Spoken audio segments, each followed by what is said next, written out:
नमस्कार। एक मुलाकात कार्यक्रम में सभी दर्शकों का हार्दिक स्वागत है। दर्शकों, इस क्रम के तहत आज हमने अपने स्टूडियो में आमंत्रित किया है सर्जन कैप्टन मनीष सिंह डांगी को। कैप्टन सर्जन मनीष, बहुत बहुत स्वागत करते हैं हम आपका इस प्रोग्राम में। शुक्रिया आमंत्रित करने के लिए। सबसे पहले तो जानना चाहेंगे, अपने करियर के रूप में आपने डिफेंस फोर्स को ही क्यों चुना? जब 1999 में कारगिल वॉर शुरू हुआ था, उस समय मैं कॉलेज में एमबीबीएस में इंटर्नशिप कर रहा था और उस समय मेरा मन था कि मैं भी कारगिल वॉर में मैं भी कुछ पार्ट लेता। मेरे जो दोस्त थे, मेरे जो क्लासमेट्स थे 12th के, वो एनडीए आईएमए के थ्रू ऑलरेडी फौज ज्वाइन कर चुके थे और अलग अलग जगह कारगिल वॉर में पार्ट ले रहे थे। बट क्योंकि एमबीबीएस 5.5 साल का होता है, तो मैं अपनी फाइनल ईयर इंटर्नशिप कर रहा था और इस वजह से फौज में भर्ती नहीं हो सकता था तब तक। मेरे कई दोस्त थे जो लड़े, उनमें से एक कैप्टन अमित वर्मा था, वो मार्टायर भी हुआ था महार रेजिमेंट का। तो तब मैंने उसी टाइम डिसाइड कर लिया था कि फ़ौज तो ज्वाइन करनी है, अभी नहीं तो थोड़े दिनों बाद जब इंटर्नशिप ख़त्म हो जाएगी तब। और I think Kargil war was the motivating factor for joining the फौज। नौसेना में शामिल होने के लिए तैयारी कैसे की आपने? नौसेना में as a doctor, as a medical officer मुझे चुना गया है। तो इंटरव्यू मेनली मेडिकल नॉलेज तो देखेंगे ही, इसलिए मैंने अपनी सब्जेक्ट की नॉलेज पे थोड़ा ध्यान दिया।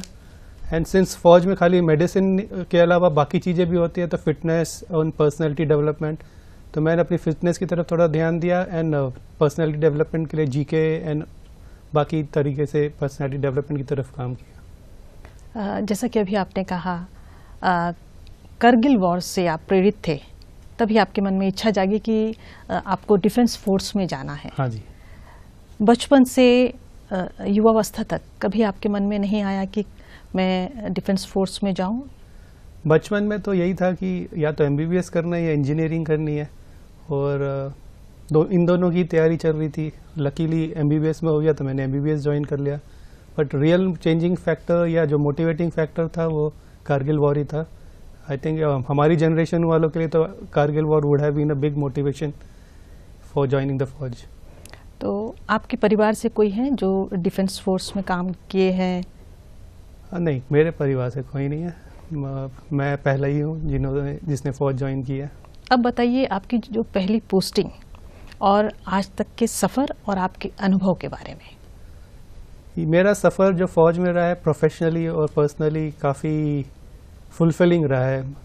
मुझे ऐसा लगा है कि मैंने काफ़ी गेन किया है, as well as it has been very satisfying. अगर प्रोफेशनल चुनौतियों को देखा जाए तो आई थिंक पहली चुनौती जो मेरे सामने आई थी वो सुनामी के टाइम थी। मैं सुनामी के टाइम मुंबई में पोस्टेड था, पर सुनामी आते ही रिलीफ काम के लिए हमें भेजा गया था कचल आइलैंड, जहाँ करीब 1.5-2 महीने मैं कचल आइलैंड में रहा। वहाँ एक रिलीफ कैंप में मेडिकल कवर प्रोवाइड किया गया था। उस समय आई थिंक वो फर्स्ट चैलेंज था मेरे कैरियर का।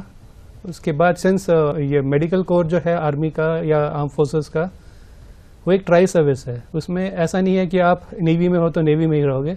मैंने आर्मी के साथ भी पोस्टिंग काटी है, तो मैं श्रीनगर में भी पोस्टेड था 92 बेस हॉस्पिटल में। उस समय काउंटर इंसर्जेंसी काफ़ी पीक पे थी और काउंटर इंसर्जेंसी के टाइम हमारे पास काफ़ी कैजुअलिटीज़ आती थी, और मैं एक एनेस्थेटिस्ट यानी जो ओटी में बेहोश करता है, उस समय मैं एनेस्थेटिस्ट की तरह पोस्टेड था 92 बेस हॉस्पिटल में। तो मेरे पास उस समय बहुत कैजुअलिटीज़ ट्रीट करने का मुझे मौका मिला। I could help them revive, और it was a big challenge facing कि वहाँ पे हर दिन कभी ना कभी कोई ना कोई कैजुअलिटी आती थी, और ये नहीं कि सुबह या शाम। तो एक वो चैलेंजिंग टेन्योर रहा है मेरा वैली में। अगला मेजर चैलेंज आई थिंक सब जैसे पूरे देश के सामने भी आया रहा होगा, वो था कोविड। तब तक मैंने अपनी सुपर स्पेशलिटी क्रिटिकल केयर में कर ली थी, इस वजह से मैं आईसीयू देखा करता था। और बहुत नेवी के हॉस्पिटल, जब मैं उस समय पोस्टेड था कल्याणी वाइजैक में विशाखापट्टनम, तो वहाँ के आईसीयू में एज वेल एज मुझे जो सरदार वल्लभ भाई पटेल हॉस्पिटल दिल्ली में बनाया गया था, वहाँ के कोविड आईसीयू में भी मैं गया था। वहाँ पे भी मैंने काफ़ी जो कोविड की वजह से जो काफ़ी क्रिटिकल पेशेंट से जो वेंटिलेटर वगैरह पे थे, उनका इलाज किया। वो एक चैलेंजिंग पीरियड था, क्योंकि वो ऐसा नहीं है कि 1-2 दिन की बात थी, वो एक लंबा पीरियड था और पेशेंट वेंटिलेटर पे आते थे तो एक बार वेंटिलेटर पे आ गए तो 10 दिन 15 दिन तक रहते थे, तो दिन रात का पता नहीं चलता था। वो एक चैलेंजिंग पीरियड था एंड आई एम हैप्पी कि I could do something that time also. Kargil के टाइम जो नहीं कर पाए वो कोविड के टाइम कर लिया। It's been a very fulfilling journey. Andaman कब आना हुआ आपका? अंडमान पहली बार तो मैं जैसे बताया आपको सुनामी के बाद आया था 2004। तो उस समय हम मेनली कैंपबेल बे और कारदीप होते हुए कचल में गए थे। और कचल में एक स्कूल में मेडिकल रिलीफ कैंप लगाया था, medical as well as other relief. And मुझे याद है उस समय एक इंदिरा पॉइंट पे जो सुनामी आई थी, उस समय इंदिरा पॉइंट से काफ़ी साइंटिस्ट एंड जो वहाँ के एम्प्लॉयज़ थे वो काफ़ी बह गए थे। तो एक एम्प्लॉय के रिससिटेशन के लिए हमें बुलाया गया था, जो अराउंड 7-10 डेज के बाद कहीं मिले थे। So that was the first time मैं अंडमान आया था। उसके बाद मुझे 1 साल होने के बाद मैं जून में आया था पिछले साल यहाँ पे 23 में जी। तो 1 साल ऑलमोस्ट 1 साल होने वाला है मुझे। तो यहाँ आकर अपनी सेवाएं आप दे रहे हैं, कैसा लग रहा है? यहाँ अब तक मैं एज अ डॉक्टर क्लिनिकल काम कर रहा था, यहाँ एज अ एडमिनिस्ट्रेटिव पोस्ट हूँ। तो यहाँ रोल डिफरेंट है। यहाँ मुझे खाली अपना इलाज, मरीज का इलाज करने की जगह ये देखना है कि सब मरीजों को पूरे निकोबार कमांड में इलाज मिल पा रहा है या नहीं, वो इंश्योर करना है मेरा काम। इट्स मेनली एडमिनिस्ट्रेटिव वर्क, अलग तरह का काम है पर वो भी एक फुलफिलिंग काम है। डिफेंस फोर्स की वो कौन सी बात है जो आपको ज़्यादा आकर्षित करती है? मैं कहूँगा वर्दी का तो चार्म अपना अलग ही होता है। प्लस अगर आप एक डिवोशन और एक पैट्रियोटिक लाइफ जीना चाहते हो तो defence force is the best for that is the major charm I think. तो जो युवा हमारे यहाँ के अंडमान निकोबार द्वीप समूह के नौसेना में शामिल होकर अपनी सेवाएं देना चाहते हैं, उनसे आप क्या कहेंगे? क्या क्या गुण होने चाहिए उनमें? मैंने यहाँ पे पहले 2004 में भी और अभी भी देख रहा हूँ कि यहाँ के लोग फिजिकली काफ़ी फिट हैं और स्विमिंग में बहुत अच्छे हैं, तैराकी में बहुत अच्छे हैं। तो एज अ कैरियर नेवी उनके लिए बहुत अच्छा है। तो फिजिकल पार्ट तो वो अपना, उनकी चिंता करने की ज़्यादा ज़रूरत नहीं है। बस यही है कि जनरल नॉलेज बढ़ाएं, थोड़ा व्यक्तित्व पर्सनालिटी डेवलपमेंट करें, तो फौज में आना उनके लिए कोई मुश्किल काम नहीं रहेगा। सर्जन कैप्टन मनीष, आपको chief of army staff commendation से भी सम्मानित किया गया है, इसके बारे में आप हमारे दर्शकों को बताएं। मैं जैसे बताया था 92 बेस हॉस्पिटल में जो आर्मी का one of the most prestigious hospital है, वहाँ पोस्टेड था 2008 से 10 के आसपास। तो उस समय एक बार ऐसा हुआ कि मैं अकेला एनेस्थेटिस्ट पोस्टेड था वहाँ पे, बाकी छुट्टी पे थे या पोस्ट आउट हो गए थे। एंड काउंटर इंसर्जेंसी ऑपरेशंस होते रहते थे, पर उस समय एकदम से ऐसा हुआ कि 3 अलग अलग लोकेशन पे 3 अलग अलग ऑपरेशंस चल रहे थे। तो हमें ओवर 72 आवर्स अराउंड 20 कैजुअलिटीज़ हमारे पास आई, जिन्हें पहले तो रिससिटेट करना पड़ा और उसके बाद में उन्हें जो सर्जरी के लिए ले जाना पड़ा। तो अराउंड 72 आवर्स नॉन स्टॉप ये 20 कैजुअलिटी आती रही और मैं और हमारे बाकी सर्जन्स एंड जो ओटी टीम हम सब लगे रहे पूरे 72 hours and we manage to save the 20 casualties. तो बस इसी से थोड़ा रिकॉग्नाइज करने के लिए chief of army staff commendation दिया था। अभी बताएं, आपने आयरनमैन ट्रायथलॉन में भी भाग लिया है, इसके पीछे क्या कहानी है? आयरनमैन ट्रायथलन को दुनिया का सबसे single day, not multiple day वाले तो बहुत सारे होंगे जी, जो single day toughest endurance event वो माना जाता है। मतलब इसमें स्विमिंग भी होती है, साइकिलिंग भी होती है और रनिंग भी होती है। शुरुआत में ओपन वाटर या समुंदर या लेक में अराउंड 3.8 किलोमीटर स्विम करना होता है, 180 किलोमीटर साइकिल करना होता है, 42 किलोमीटर रन करना होता है। तो जब मुझे पता चला आयरनमैन ट्रायथलन नाम की भी एक ट्रायथलन होती है, मैं छोटे मोटे तो करता रहता था जो हाफ या 1/4 साइज के होते थे, ओलंपिक ट्रायथलन बोलते हैं उन्हें। मुझे लगा ये भी एक बार ट्राई करना चाहिए और फिर 2016 में चेन्नई में इस इवेंट में मैंने पार्ट लिया and I was able to complete it. फिर आखिरी बार पिछले साल मलेशिया में भी जब आयरनमैन ट्रायथलन हुआ था लंकावी में, वहाँ भी मैं ये इवेंट कर पाया। आपने एमबीबीएस किया है, उसके बाद करगिल वॉर के बाद सेना ने आपको आकर्षित किया। अब ये एथलेटिक्स में कैसे झुकाव हुआ आपका? वैसे तो स्कूल में भी खेला करते थे, मतलब ऐसा नहीं कि बाद में कुछ हुआ, लेकिन मैं शुरुआत टाइम में अपनी नेवी की शुरुआती प्रोफेशनल जर्नी में चिल्का में पोस्टेड था।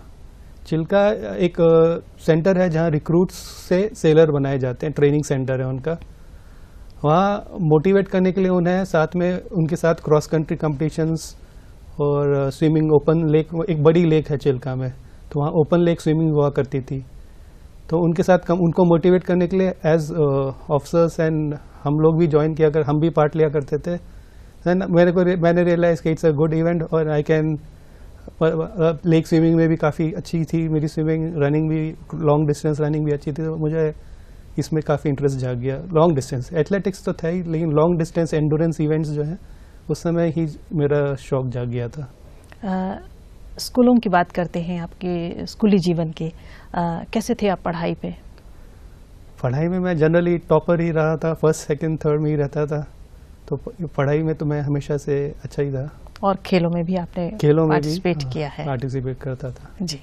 आप एडवेंचर रेस वर्ल्ड सीरीज 2019 में नेवी का हिस्सा रहे हैं, चयन कैसे हुआ आपका? ये एडवेंचर रेस जो है इसमें it's a test of endurance again, इसमें आपकी सहन शक्ति वगैरह सब टेस्ट होती है। इसमें अराउंड 100 किलोमीटर पहाड़ों में ट्रैक करना होता है, 220 किलोमीटर साइकिल करना होता है, अराउंड 60 किलोमीटर रिवर में नौका भी चलानी होती है। तो बीइंग अ आयरन मैन, मैं सारे जो उसके क्राइटेरिया थे वो तो वैसे ही फुलफिल कर रहा था, तो उस चक्कर में मुझे भी मौका मिल गया नेवी को रिप्रेजेंट करने का। हिमाचल प्रदेश में हुई थी 2019 में। जी जी। अब ये बताएं कि आप वेव सर्फर भी हैं, इसके बारे में कुछ बताएं।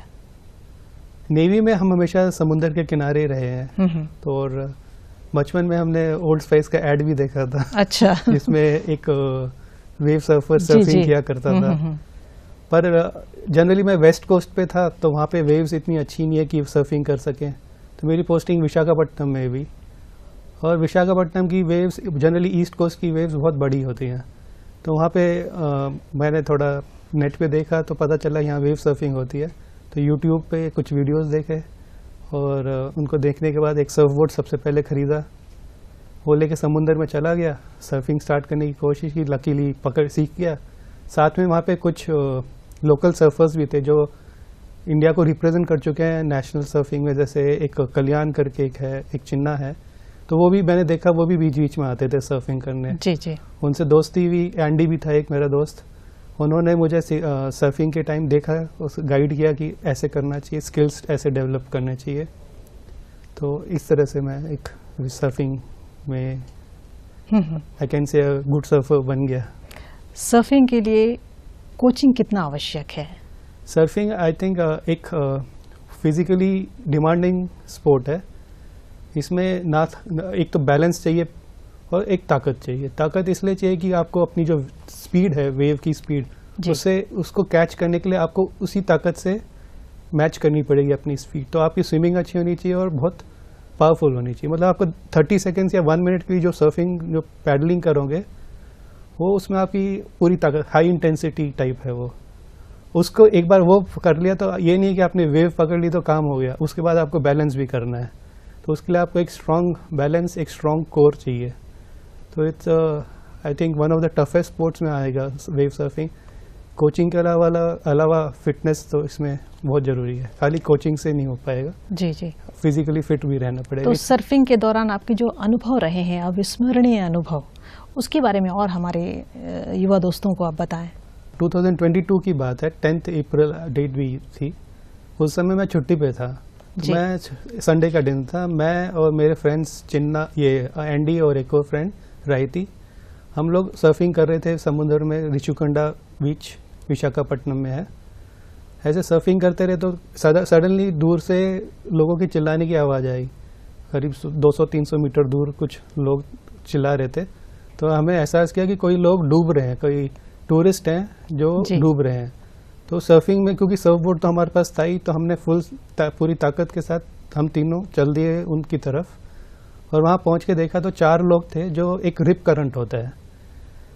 Rib current is considered very dangerous. उसमें क्या होता है कि जब समुद्र का पानी आके एक ही जगह से वापस जा रहा होता है, तो उसमें अगर आप फंस गए और आपको अच्छे तैराक नहीं हो तो आप उसको पार नहीं कर पाओगे। उस चक्कर में वो जो 4 टूरिस्ट थे वो उस रिप करंट में फंस चुके थे और डूबने की कगार पे थे जी। तो हम तीनों ने मिलके वहाँ पहुँचे, पहले उनको अपना अपना सर्फ बोर्ड पर किसी तरह बैलेंस करवाया, फिर उनको साथ में किनारे पहुँचा दिया। तो 4 लोग को हम बचा पाए। और जैसे कि आप जानते हो इंडिया में सबसे पहले कैमरा ऑन हो जाता है, तो किनारे पे कोई कैमरा पे रिकॉर्ड भी कर रहा था ये सब उन्होंने रिकॉर्ड करके यूट्यूब और अदर सोशल मीडिया पे डाला, एंड उस चक्कर में न्यूज़पेपर वगैरह में भी आ गया था ये। सर्जन कैप्टन मनीष, आपकी बातों से लगता है आप एक बहुआयामी प्रतिभा के धनी हैं।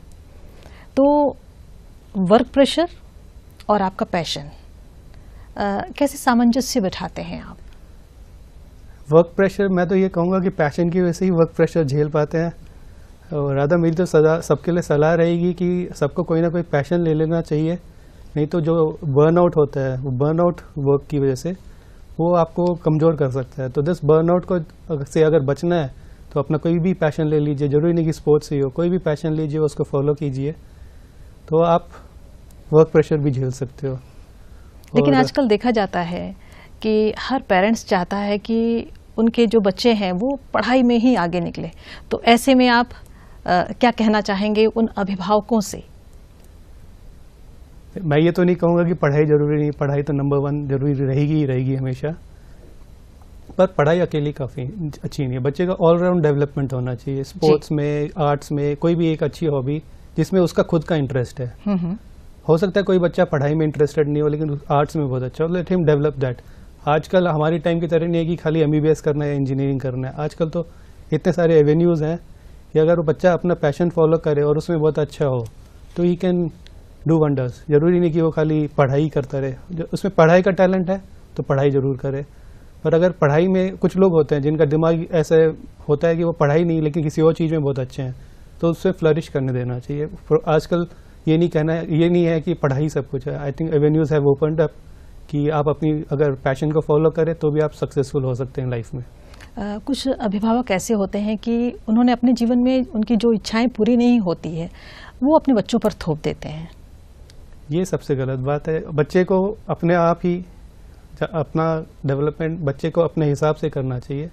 अपने आप को बच्चे के ऊपर रेसिप्रोकेट करने की कोशिश नहीं करनी चाहिए। इसे तो बच्चे का भी नुकसान ही है एक तरह से देखा जाए तो इसलिए बच्चे को एक मौका देना चाहिए। मतलब ये नहीं कि ढील दे दो, पर इतना जरूर दो कि वो अपना पैशन फॉलो कर सके, अगर जो भी है उसका है। सर्जन कैप्टन मनीष, अब ये बताएं, आपको यहाँ तक पहुँचने में या आपको आगे बढ़ने में आपके परिवार और आपके दोस्तों का कितना समर्थन मिला? बिना परिवार और दोस्तों के समर्थन के मुझे नहीं लगता ये कभी मैं कोई भी अपनी हॉबी या कोई भी पैशन फॉलो कर पाता। ये सारे के सारे टाइम डिमांडिंग है, तो आपको फैमिली वालों को भी तैयार होने चाहिए कि आपको तैयारी करने दें, आपका साथ दें। और फ्रेंड्स तो है ही, बिना फ्रेंड्स के तो ये सब हो ही नहीं सकता। तो I think major role the family and friends का ये है कि मैं अपने पैशंस फॉलो कर पाया। और आपके आगे और क्या लक्ष्य हैं आपके? लक्ष्य तो ऐसे कोई स्पेसिफिक नहीं है, बस यही है कि जैसे अभी तक सर्व करते पाए हैं वैसे आगे भी सर्व करते रहें। आपके परिवार के बारे में जानना चाहेंगे? हाँ, मेरी वाइफ एक साइकेट्रिस्ट है, वो नेवी में ही है पोस्टेड, अभी फ़िलहाल विशाखापट्टनम में पोस्टेड है। और डॉटर मेरी लॉ कर रही है, first year national law university Shimla से, तो अभी उसका फर्स्ट ईयर ख़त्म होने वाला है। बाकी पेरेंट्स हैं। मूलतः कहाँ के रहने वाले हैं? मैं मेरठ का हूँ जी।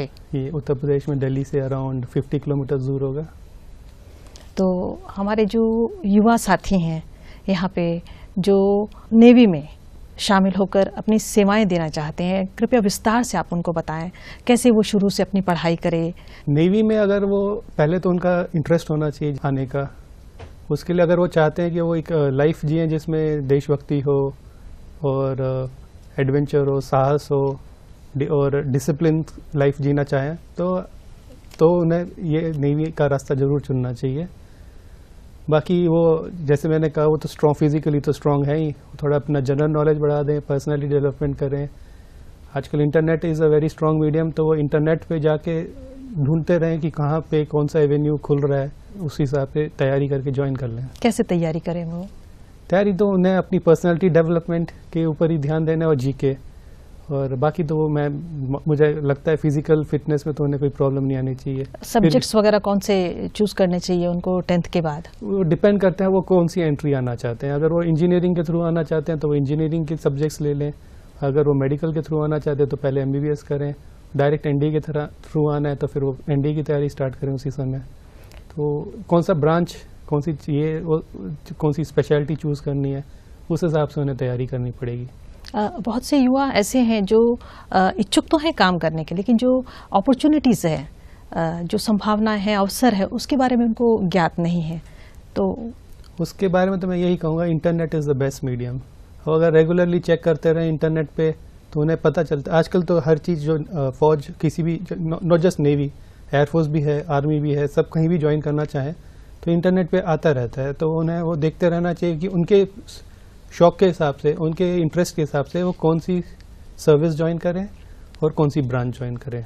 तो इंटरनेट को एज सोशल मीडिया पे टाइम वेस्ट करने की जगह इसको पॉजिटिवली यूज़ करें and they can find some और अदर एवेन्यू टू ज्वाइन।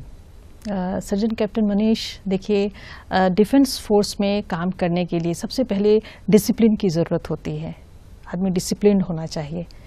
वैसे कोई भी व्यक्ति, चाहे वो किसी भी ओहदे पे क्यों ना हो, किसी भी नौकरी में क्यों ना हो, अनुशासन कितना ज़रूरी है? खाली डिफेंस नहीं, अनुशासन तो मेरे ख्याल से लाइफ में हर किसी भी सर्विस में, किसी भी लाइफ के किसी भी एस्पेक्ट में अनुशासन सबसे जरूरी। उसी से मानसिक शक्ति आएगी। एक बार अगर मेंटली स्ट्रांग हो, मानसिक शक्ति आई है तो आप कोई भी अचीवमेंट कर सकते हो। मेंटल स्ट्रेंथ आएगी डिसिप्लिन से ही। तो डिसिप्लिन तो हर चीज़ में ज़रूरी है, सिर्फ फौज में ही नहीं। अंत में क्या कहना चाहेंगे आप? अंडमान निकोबार के बारे में तो मैं ये कहना चाहूँगा कि हेवन है for those who want to see the under the sea. समुंदर के नीचे यहाँ एक अलग ही खजाना है। तो अगर किसी को अंडमान निकोबार आना है तो डाइविंग, स्नॉर्कलिंग के लिए इससे अच्छी जगह मेरे को नहीं लगता कहीं और मिलने वाली है। यहाँ के कोरल्स, यहाँ की marine life is incomparable to anyone else. और ये एक बहुत खूबसूरत जगह है अंडमान निकोबार, और यहाँ सबको आना चाहिए। यहाँ के युवाओं को और क्या कहेंगे आप? यहाँ के युवाओं को मैं यही कहूँगा, जो आजकल सबसे बड़ी प्रॉब्लम है ड्रग्स की, they should stay away from drugs. Any addiction rather alcohol से भी बर्बाद कर देगा, क्योंकि आजकल दुनिया में और इंडिया में भी बहुत युवाओं में फैल रहा है। तो उससे दूर रहें। That is my humble request to all of them.